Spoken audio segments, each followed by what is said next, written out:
Indonesia atau yang disebut Nusantara mempunyai banyak gunung berapi. Di antara 400-an gunung berapi yang aktif tercatat kurang lebih 140 buah. Secara alami, Indonesia memang tak aman dari letusan gunung api karena berada di lintasan cincin gunung api atau Ring of Fire. Ring of Fire atau cincin api adalah zona di mana terdapat banyak aktivitas seismik yang terdiri dari busur vulkanik dan parit-parit atau palung di dasar laut.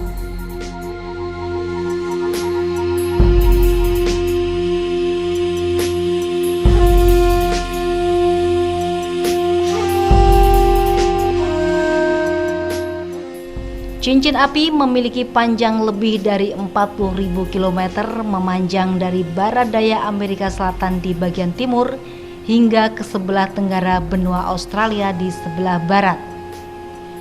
Pada zona yang disebut cincin api inilah banyak terjadi gempa dan letusan gunung berapi. Salah satu yang paling aktif di Indonesia adalah Gunung Merapi. Gunung yang mempunyai ketinggian 2.968 meter dari permukaan laut itu berada pada zona subduksi, di mana lempeng Indo-Australia terus bergerak ke bawah lempeng Eurasia. Dan secara geografis berada antara perbatasan dua provinsi, yaitu Daerah Istimewa Yogyakarta dan Provinsi Jawa Tengah.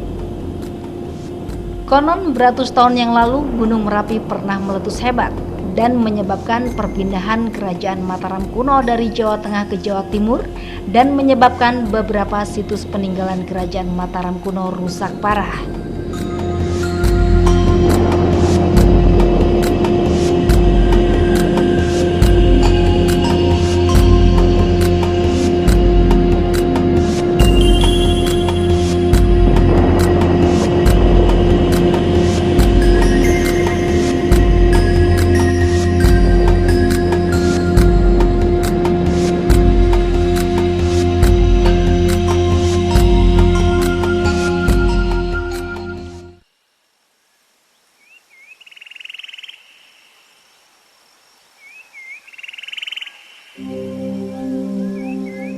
Selasa pagi, tanggal 26 Oktober 2010, Candi Borobudur terlihat sangat indah berbalut kabut tipis dan siangnya masih banyak wisatawan lokal dan asing yang datang mengunjungi.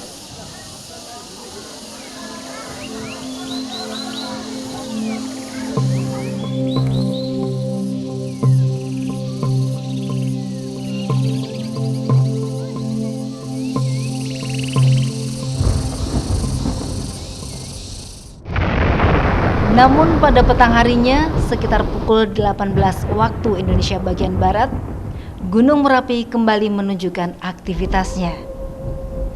Gunung Merapi yang berada di timur laut yang jaraknya kurang lebih 30 km dari Candi Borobudur telah melontarkan material pasir dan abu vulkanik dari puncaknya.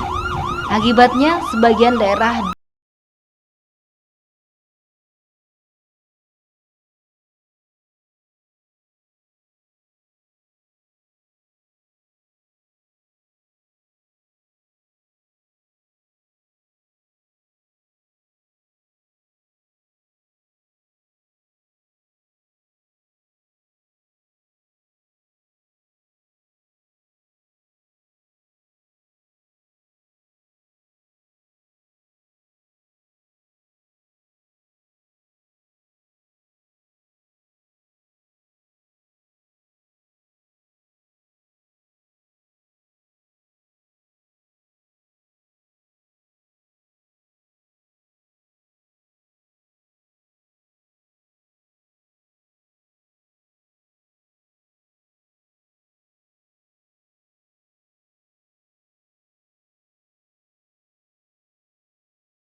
saat pembersihan baru menyelesaikan 17 stupa, Gunung Merapi kembali bergejolak. Letusan demi letusan terus terjadi hingga pada tanggal 28 Oktober Gunung Merapi kembali erupsi. Erupsi eksplosif berupa letusan besar diawali pada pagi hari, Kamis tanggal 4 November menghasilkan kolom awan setinggi 4 km dan semburan awan panas ke berbagai arah di kaki Merapi.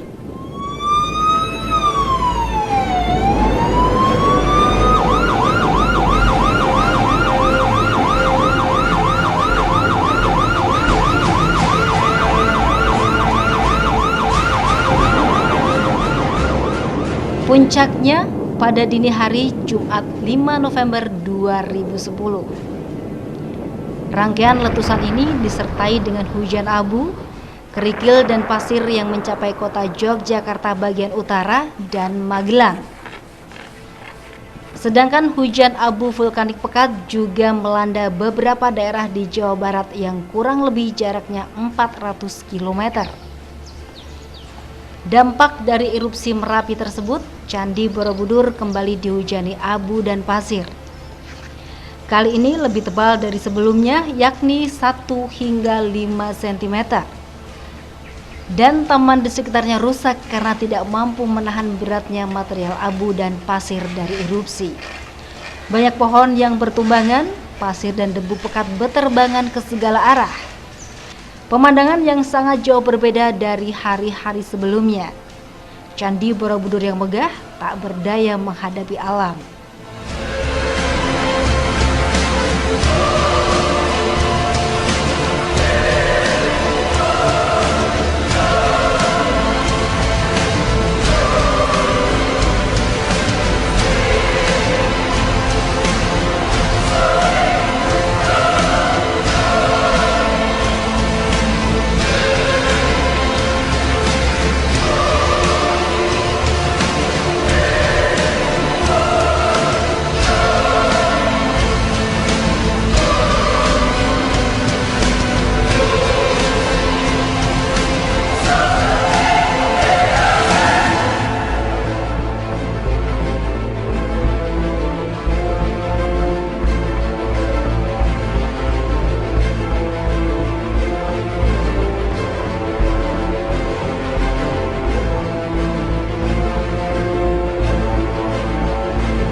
Seperti yang sudah kita ketahui bersama bahwa letusan Merapi yang sudah dimulai sejak tanggal 26 sore itu sudah dampaknya kemudian mengakibatkan Gunung Merapi tertutup abu, dan kemudian sebenarnya pada letusan tanggal 26 sore itu kita sudah melakukan pembersihan dan sudah selesai sebenarnya pada hari Selasa, tapi kemudian pada hari Rabu malam kena hujan abu lagi yang lebih lebat, dan pada Kamis siang sebenarnya kita baru mau persiapan untuk membersihkan, tetapi ternyata Kamis malam justru mendapatkan hujan pasir sampai kemudian menghancurkan kawasan Muntilan dan kawasan Borobudur. Nah, dengan melihat kondisi seperti itu, kami tidak bisa membersihkan candi hanya sembarangan, karena itu ada prosedur pekerjaan arkeologis, lebih-lebih Borobudur sebagai warisan dunia, dan kami juga perlu persiapan-persiapan yang lengkap, sehingga jangan sampai nanti dalam pelaksanaan pekerjaan itu kami berhenti di tengah jalan.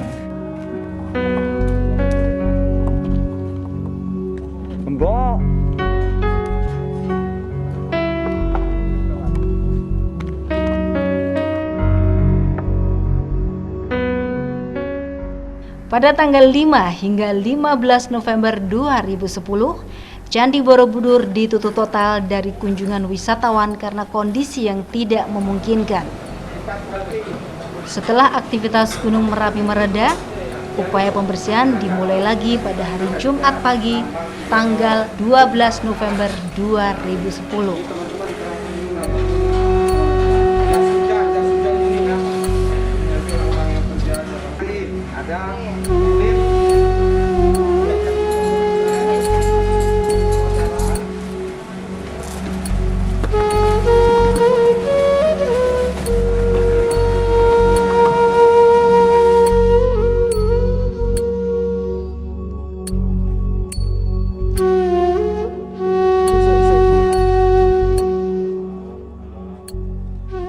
Tahap pembersihan yang dilakukan adalah membersihkan secara kering.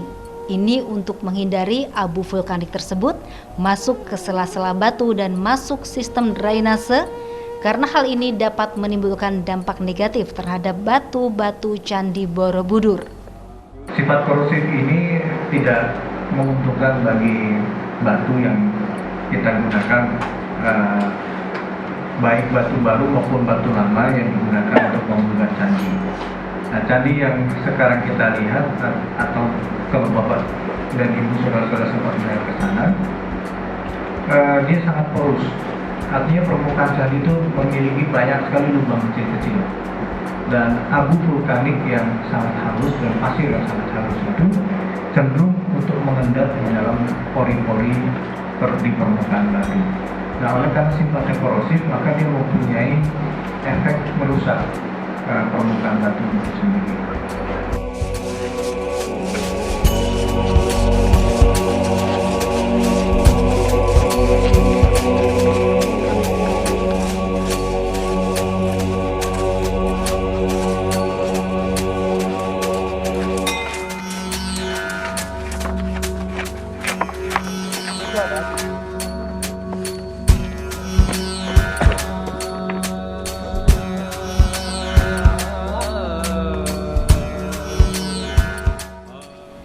Pembersihan secara kering dilakukan dengan menyapu, menyikat, dan mengumpulkan abu vulkanik dan pasir semaksimal mungkin, kemudian dibuang. Alat-alat yang digunakan adalah alat-alat rumah tangga. Proses pembersihan secara kering ini memakan waktu yang lama serta jumlah tenaga yang banyak. Dibutuhkan kecermatan, kehati-hatian, dan metode khusus agar bangunan candi ini tidak rusak. Alat-alat yang dipergunakan untuk membersihkan lapisan abu dan pasir tidak boleh dengan logam karena dapat membuat lapisan batu dan relief tergores.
Api yang bertebaran ke segala arah mengharuskan para pekerja untuk memakai masker dan alat pelindung lainnya.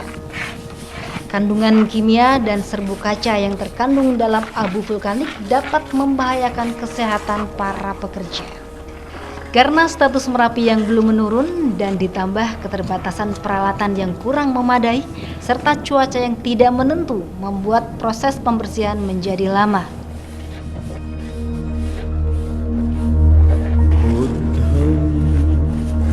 Sharanam gacchami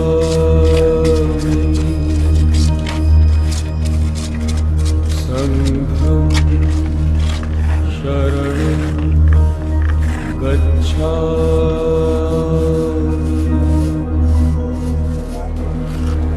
Dhammam sharanam gacchami.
Kebersamaan dan kecintaan terhadap peninggalan sejarah telah menyemangati mereka.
lagi.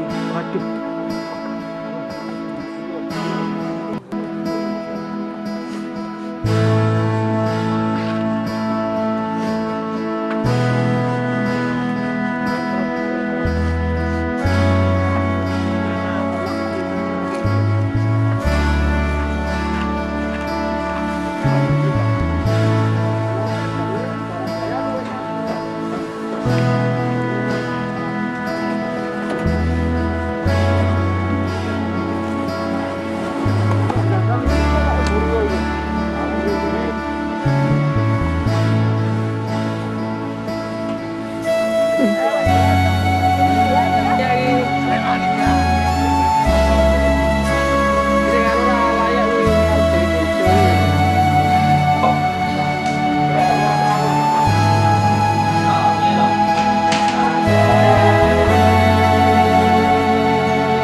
Setelah lapisan abu dan pasir menipis, selanjutnya digunakan vacuum cleaner.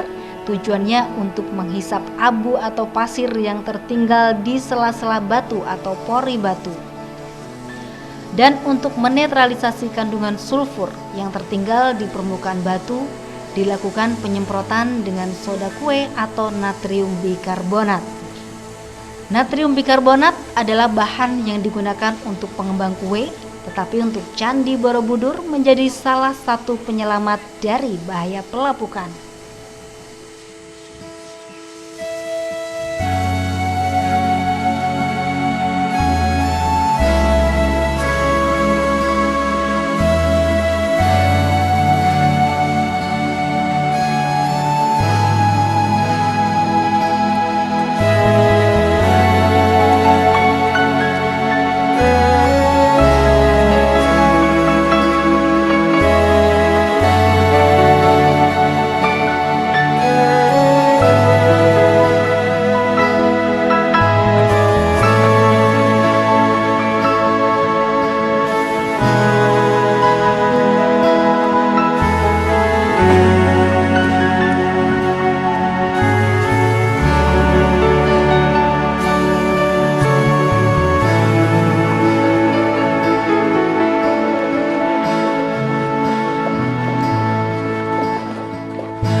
Karena status Gunung Merapi masih membahayakan, dikhawatirkan masih terjadi erupsi lagi yang mengakibatkan Candi Borobudur dihujani material vulkanik. Untuk itu, stupa yang telah dibersihkan dan disemprot dengan natrium bikarbonat ditutupi plastik. Selain untuk melindungi kemungkinan dari hujan abu atau pasir lagi, tutup plastik juga berfungsi untuk mencegah penguapan natrium bikarbonat. Jadi pembungkusan dengan plastik ini bertujuan untuk melindungi stupa dari terpaan abu vulkanik yang masih akan turun, sehingga kalau nanti akan terjadi hujan abu sudah tidak lagi terkena abu vulkanik. Namun di sini kita harus membuat treatment terlebih dahulu karena abu yang sudah terlanjur menempel ini bersifat asam, sehingga kalau kita langsung bungkus seperti ini, asam itu tetap berada di dalam batu sehingga membahayakan dari pelapukan batu itu sendiri. Oleh karena itu kita semprot terlebih dahulu dengan larutan natrium bikarbonat sehingga sudah cukup netral, baru kemudian kita bungkus dengan plastik seperti ini.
Pemantauan kadar pH terus dilakukan oleh staf laborat dari Balai Konservasi Peninggalan Borobudur. Dengan penuh dedikasi, mereka dengan seksama melakukan pemantauan hingga Candi Borobudur benar-benar telah aman dari ancaman pelapukan. Mereka tidak rela candi yang diakui UNESCO itu menjadi rusak.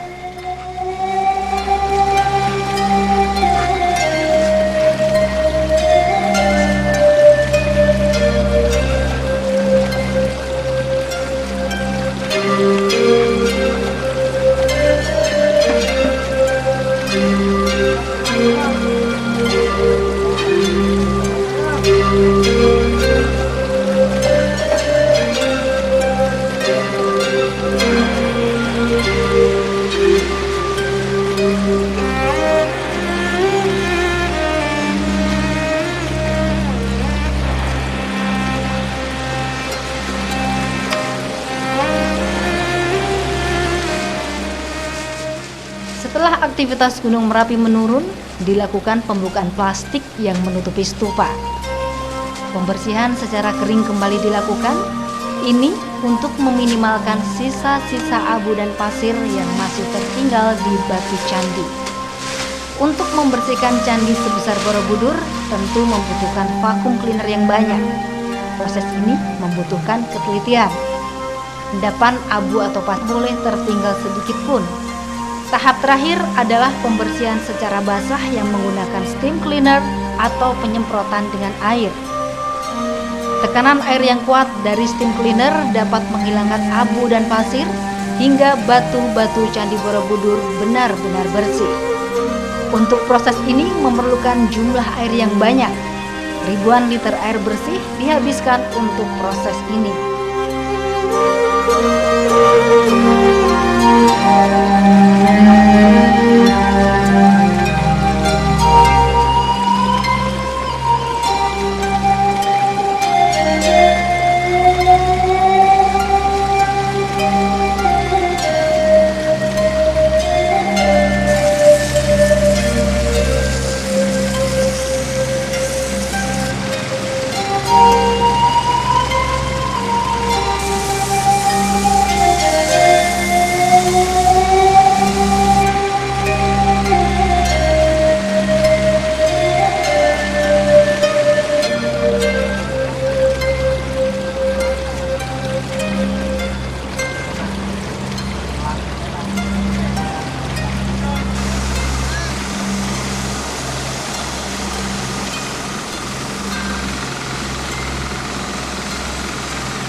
Tanggal 22 Desember 2010, Candi Borobudur kembali dibuka untuk umum.